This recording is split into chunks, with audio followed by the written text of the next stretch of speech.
اعوذ باللہ من الشیطان الرجیم بسم اللہ الرحمن الرحیم ان الذین کفروا سواء علیہم اانذرتہم ام لم تنذرہم لا یؤمنون ختم اللہ علی قلوبہم وعلی سمعہم وعلی ابصارہم غشاوۃ ولہم عذاب عظیم صدق اللہ العظیم۔ معزز سامعین، سورہ بقرہ کی ابتدائی آیات کے اندر قرآن کریم کی صداقت اور حقانیت بیان کی گئی اور اس کا ہدایت نامہ ہونا بیان کیا گیا۔ پھر اس کے بعد یہ بات بتائی گئی کہ اس ہدایت نامے سے فیض یاب کون لوگ ہوں گے، ان کی صفات کیا ہیں، متقی لوگ۔ اب ان دو آیات کے اندر ایسے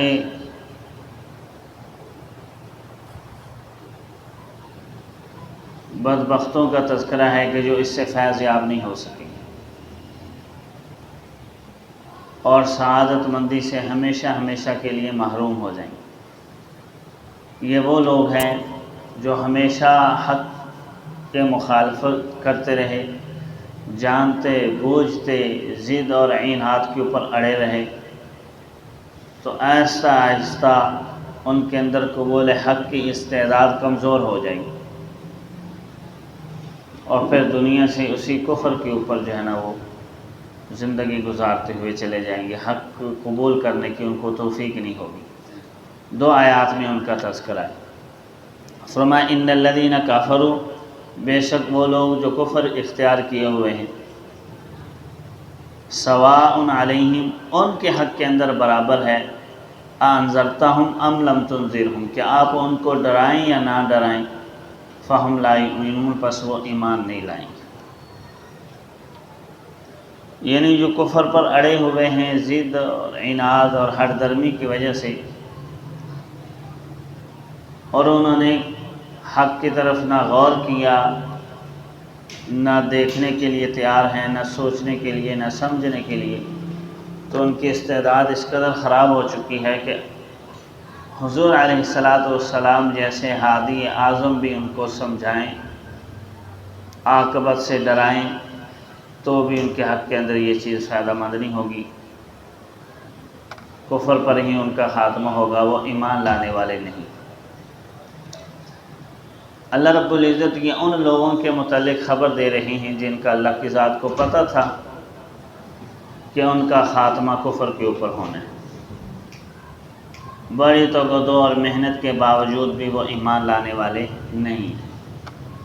یہ یوں سمجھیں کہ ایک خبیر مطلق خبر دے رہا ہے اپنے محبوب کو، ایک عالم کل ہستی اپنے علم کی بنیاد سے دوسرے کو بتا رہی ہے کہ یہ لوگ ایمان لانے والے نہیں۔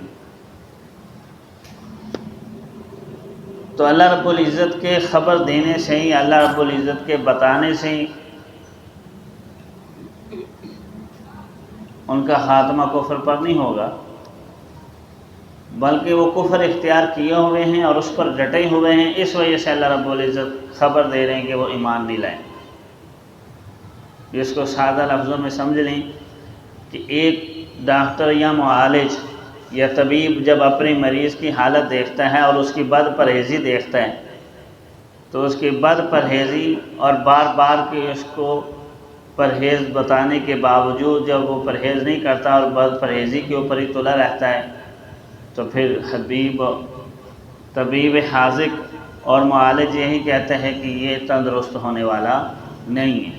تو اس کا یہ مطلب نہیں ہوتا کہ اب ڈاکٹر نے خبر دے دی ہے تو اس وجہ سے اب اس کو شفا نہیں ملنی، بھی اس کی بار بار کی حالت کو دیکھ کر، بد پرہیزی کو دیکھ کر طبیب نے یہ خبر دی۔ یا جس طریقے سے ایک نافرمان بچہ ہے، اس کو پنجابی میں سمجھ لیں سادہ سے، کہ کوئی اس بچے کو سمجھا رہا ہو تو بچے کا باپ کو کہے کہ اے سدر نالا نہیں ہے گا، اینو جنہ سمجھا رہا اے سدر نالا نہیں، تو کیا مطلب ہے؟ باپ اس کی حالت دیکھ چکا ہے نا کہ وہ کیا کر رہا ہے۔ اب آپ کو پتہ ہے کہ جتنا بھی اس پر زور لگا رہے کہ انہیں نہیں سدھرنا، یہاں اللہ رب العزت بعینی ہی یہی خبر دے رہے ہیں کہ اے میرے محبوب، آپ ان کو ڈرائیں یا نہ ڈرائیں، جتنی بھی محنت ان پر کر لیں گے ایمان لانے والے نہیں، تو ان کے کفر اور ان کی بد کرداری اور حق سے بار بار اعراض کرنے کی وجہ سے اللہ رب العزت یہ خبر دے رہے ہیں۔ یہ نہیں کہ اللہ رب العزت کی ذات نے خبر دے دی ہے تو اس وجہ سے اب وہ کفر پر مریں گے، نہیں، ان کی حالت کے پیش نظر اللہ رب العزت ان کا مستقبل بتا رہے ہیں، اور اللہ رب العزت کی خبر میں غلطی نہیں ہو سکتی۔ عام انسان تو ایک اندازہ لگا کر خبر دیتا ہے تو اس میں غلطی کا امکان ہے، لیکن اللہ رب العزت جو خبر دے رہے ہیں اس میں غلطی کا امکان ہے، تو اس وجہ سے ان کے کفر کی وجہ سے اللہ رب العزت یہ خبر دے رہے ہیں۔ اور ساتھ حضور کو یہ کہا جا رہا ہے، ایک عام مبلغ جب تبلیغ کرتا ہے یا ایک عام مسلم جب اصلاح کی کوشش کرتا ہے نا تو وہ اپنی دھن کے پکے ہوتے ہیں، تو نبی علیہ السلام بھی ہادی اعظم ہیں، آپ تو مبلغ اعظم ہیں، تو آپ بھی اپنی دھن کے بڑے پکے تھے۔ آپ کی کوشش بھی یہی تھی کہ کس طریقے سے سارے کے سارے کفر سے نکل کر اسلام کی طرف آ جائیں، جہنم کے رستے سے بچ کر جنت کی طرف آ جائیں۔ اللہ رب العزت یہاں آپ کو مطلع کر رہے ہیں کہ سارے ایسے نہیں ہوں گے، کچھ ایسے بھی ہوں گے جو ایمان نہیں لائیں گے، اور آپ ان کی وجہ سے غم زدہ نہ ہو جائیے گا۔ ان کے حق کے اندر آپ کی تبلیغ غیر مؤثر ہے، لیکن آپ کو تبلیغ فائدہ دے دے گی۔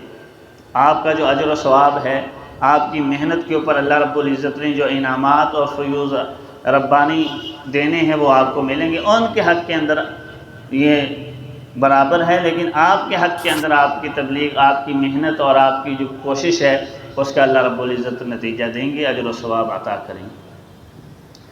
اس کے بعد اللہ رب العزت مزید یہ اطلاع دے رہے ہیں کہ اب ان کی حالت یہ ہو چکی ہے کہ ختم اللہ علی قلوبہم، اللہ کی ذات نے ان کے دلوں پر مہر لگا دی، وعلی سمعہم، اور ان کی سماعتوں پر بھی مہر لگ چکی ہے۔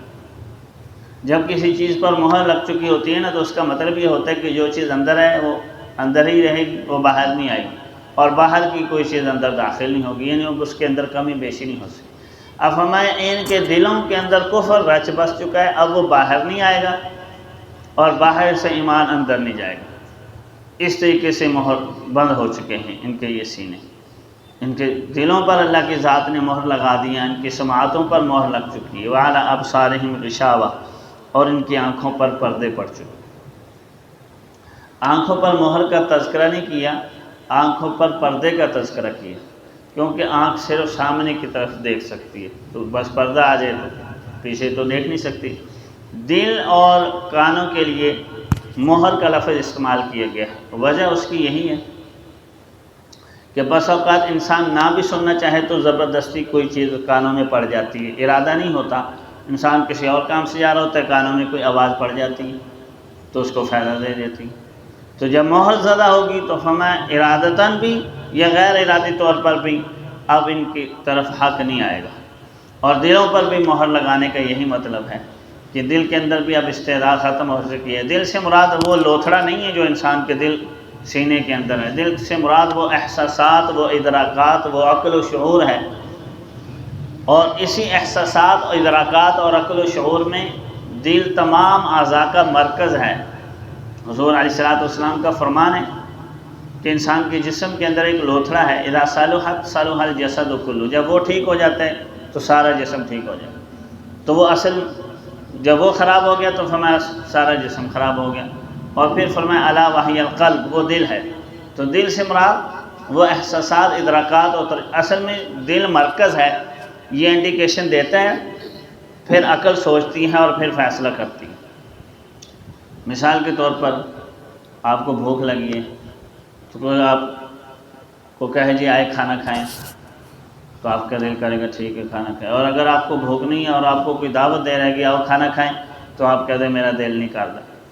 بھی کھانا پیٹ کا اس کے ساتھ تعلق ہے، دل کے ساتھ اس کا کیا تعلق ہے؟ لیکن انسان کا مرکز چونکہ یہ ہے احساسات کا، ادراکات کا، یہاں سے فیصلہ صادر ہونا ہے، اور پھر اس کے بعد عقل نے اس کو جانچ پڑتال کر کے اگلے مراحل کی طرف لے جانا ہے۔ دل کرتا ہے کہ میں یہ چیز اٹھا لوں، پھر عقل اس کے مطابق فیصلہ کرتی ہے کہ یار اٹھاؤ گے، چوری کرو گے تو اس کو کیا نقصانات ہیں، اور اگر میں چوری کرنے میں کامیاب ہو گیا تو کیا فائدہ ہو جائے گا؟ تو پھر اس کے بعد عقل کام کرتی ہے اور اعضاء پھر اس کے مطابق کام کرنا شروع کر دیتی. تو اصل ادراکات، احساسات اور عقل و شعور کا مرکز دل ہے. تو اللہ رب العزت فرماتے ہیں دلوں کے اوپر ہی مہر لگ جائے اور ان کی سماعتوں کے اوپر مہر ہے. آنکھوں پر پردے پڑ چکے، نہ حق کو دیکھتے ہیں، چونکہ دیکھنا جس مقصد کے لیے دیکھنا چاہیے اس مقصد کے لیے وہ دیکھتے ہی نہیں. تو یا یوں سمجھ لیں کہ ایک آدمی جان بوجھ کر کسی کو دھکا دے دے کسی گڑھے کے اندر، تو لوگ کہتے تینوں دیسدہ نہیں. تو اس کو نظر تو آ رہا ہوتا ہے لیکن جان بوجھ کر چونکہ وہ اس کو نقصان پہنچانا چاہتا ہے. ظالم جب ظلم کرتا ہے اس کو پتہ ہوتا ہے میں غلط کر رہا ہوں لیکن وہ کرتا ہے. تو اسی طریقے سے ان لوگوں کو پتہ ہے کہ ہم کفر کی طرف ہیں، گمراہی کی طرف ہیں، لیکن چونکہ ارادہ ہی نہیں کیا حق کو سمجھنے کا، سوچنے کا، تو اس وجہ سے پھر اللہ رب العزت ان کو توفیق بھی نہیں دیتے اور آہستہ آہستہ یہ اللہ کی رحمت والے دائرے سے نکل کر دائرۂ غضب کے اندر آ جاتے ہیں اور پھر اللہ رب العزت دلوں پر مہر لگا دیتے ہیں. اور یہ جو مہر ہے اس کا نتیجہ ہے انسان کی بدعمالی کا، بار بار کی حق سے کنارہ کشی کا. اس کا نتیجہ یہ نکلتا ہے کہ مہر لگ جاتی ہے. پھر وہ جو استعداد ہے، شروع میں اللہ رب العزت نے استعداد انسان کے اندر رکھی ہوتی ہے. ہر بچہ فرمایا فطرت اسلام پر پیدا ہوتا ہے، اس کا مطلب یہی ہے کہ اس کے اندر صلاحیت ہوتی ہے حق کو قبول کرنے کی، بڑھنے کی. لیکن آہستہ آہستہ آہستہ آہستہ جب حق سے اعراض کرتا ہے تو پھر وہ صلاحیت ختم ہو جاتی ہے. جب بیج بویا جاتا ہے شروع میں کوشش تو یہی ہوتی ہے کہ یہ پروان چڑھے گا، لیکن پھر ارد گرد کی خرابیاں اس کو گلنے سڑنے کی طرف لے جاتی ہیں. جس کی استعداد باقی رہتی ہے وہ پروان چڑھ جاتا ہے، جس کی استعداد ختم ہوگی وہ ناکام ہو جاتا ہے. بالکل اسی طریقے سے فرمایا انہوں نے اپنی استعداد خراب کر لی ہے، اس وجہ سے ان کے دلوں پر مہر لگ گئی ہے، ان کی سماعتوں پر مہر ہے، آنکھوں پر پردے. یہ اس کا نتیجہ یہ ہوتا ہے کہ بار بار سے حق سے منہ موڑنے کا. اب اس کی اس طرح مثال سمجھیں کہ جب ایک آدمی زہر کھاتا ہے تو اللہ نے موت تو دینی ہے نا، تو اب اللہ نے جو موت دی وہ زہر کے نتیجہ اس کا نکلا ہے. تو نہ زہر کھاتا نہ اللہ رب العزت اپنا فیصلہ سناتے ہیں، تو اس کا نتیجہ موت کی شکل میں سامنے آ جاتا ہے. بالکل اسی طریقے سے بار بار سے حق سے جب انسان منہ موڑتا ہے، اعراض کرتا ہے، تو پھر اس کا نتیجہ یہ نکلتا ہے کہ اللہ تعالیٰ قبول حق کی استعداد بھی چھین لیتے ہیں. اور نبی علیہ السلام نے احادیث طیبہ میں اس کی وضاحت فرمائی ہے کہ جب انسان گناہ کرتا ہے نا تو اس کے دل کے اوپر ایک سیاہ نقطہ لگ جاتا ہے. توبہ کر لے تو وہ نقطہ دھل جاتا ہے، نہیں توبہ کرتا اگلا گناہ کر لیتا ہے تو ایک اور نقطہ لگ جاتا ہے. فرمایا کرتے کرتے اس کا سارا دل سیاہ ہو جاتا ہے. پھر فرمایا حق کو قبول کرنا اس کے لیے مشکل ہو جاتا ہے. اس کو کہا جائے نا آپ ڈرامہ دیکھنے چلیے فوراً تیار ہو جائیں، اور فلاں پٹھا کم کرنے چلیے تیار ہو جائیں. نماز کا کہیں تو اس کو بڑی مشکل پیش آئے گی، یہ دونوں نماز کے علاوہ کام کوئی نہیں. دل اس کا جو ہے نا مضطرب ہو جاتا ہے کیونکہ نیکی کی صلاحیت اس کے اندر سے ختم ہو چکی ہے. اور یہ اس کا نتیجہ یہ ہوتا ہے ایسے جیسے دلوں پر مہر لگی. اور پھر عاقبت میں ان کا انجام یہ ہوگا کہ وَلَهُمْ عَذَابٌ عَظِيمٌ، ان کے لیے بڑا عذاب ہوگا. کیونکہ ہمیشہ آخر تک وہ کفر پر ڈٹے رہیں اور حق سے منہ موڑتے رہیں تو پھر نتیجہ یہ ہے کہ بڑا عذاب ہوگا. اور اس کا آخری ایک واقعہ سن لیں. نبی علیہ السلام کی خدمت کے اندر ایک یہودی لڑکا آیا کرتا تھا، آپ کی باتیں سنتا، آپ کی مجلس میں بیٹھتا، چلا جاتا. اسلام نہیں قبول کیا اس نے. کچھ دن نبی علیہ السلام نے دیکھا کہ وہ غیر حاضر ہے، آ نہیں رہا. تو آپ علیہ السلام نے پوچھا بھی وہ فلاں لڑکا آتا تھا، تو حضور علیہ السلام کو بتایا گیا کہ وہ بیمار ہے. آپ علیہ السلام اس کی عیادت کے لیے چلے گئے. اب ہے یہودی تو اس کی عیادت کے لیے جا رہے ہیں. تو اصل تو کافروں کے لیے ہی اسلام اترا ہے نا، ان کو اسلام کی طرف ہم نے لانا ہے پیار محبت سے. اب آپ علیہ السلام وہاں گئے تو دیکھا کہ وہ بالکل موت کے قریب پہنچا ہوا ہے، آخری سانسیں اس کی جا رہی ہیں. حضور علیہ السلام نے فوراً اس کو اسلام کی دعوت دی اور فرمایا کلمہ پڑھ لو. میں تمہارا سفارشی بنوں گا، جنت تمہاری منتظر ہوگی۔ اب اس کا آخری وقت ہے، سانسیں گزار رہا ہے، اور اس کا باپ اس کے سرانے کھڑا ہے جو یہودی ربی تھا اور بڑا عالم تھا۔ اب اس بچے نے اپنے باپ کی طرف دیکھا کہ باپ مجھے کیا کہتا ہے، تو باپ نے بھی سر ہلایا کہ کلمہ پڑھ لے، تو اس نے کلمہ پڑھ لیا، تو اس کا اختتام ہو گیا ایمان کے اوپر۔ نبی علیہ الصلوۃ والسلام بہت خوش ہوئے، اس کو وہاں سے لیا اور پھر اسلامی طرز کے مطابق اس کی تجہیز و تکفین، کفن دفن کا انتظام کیا۔ اب اس کا جو باپ ہے، کیا اس کو نہیں پتہ کہ نبی علیہ الصلوۃ والسلام نبی برحق ہیں؟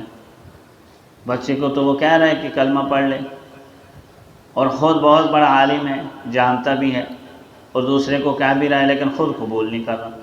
تو یہ ایک دفعہ منہ موڑا، بار بار حق سے اعراض کیا۔ کسی بھی لالچ میں، کسی بھی مفاد میں جب انسان بار بار حق سے اعراض کرتا ہے تو پھر اس کی توفیق چھین لی جاتی ہے۔ اس وجہ سے یہ جو بتایا جا رہا ہے، یہ نتائج بتائے جا رہے ہیں کفر پر اڑے رہنے کے۔ یہ نہیں کہ اللہ کے رب العزت کی ذات نے بتا دیا تو اس وجہ سے انسان کا خاتمہ کفر پر ہوا اور اللہ رب العزت کیوں اس کو سزا دے رہے، نہیں، سزا اس کو اس کی اپنی بدعمالی کی مل رہی ہے۔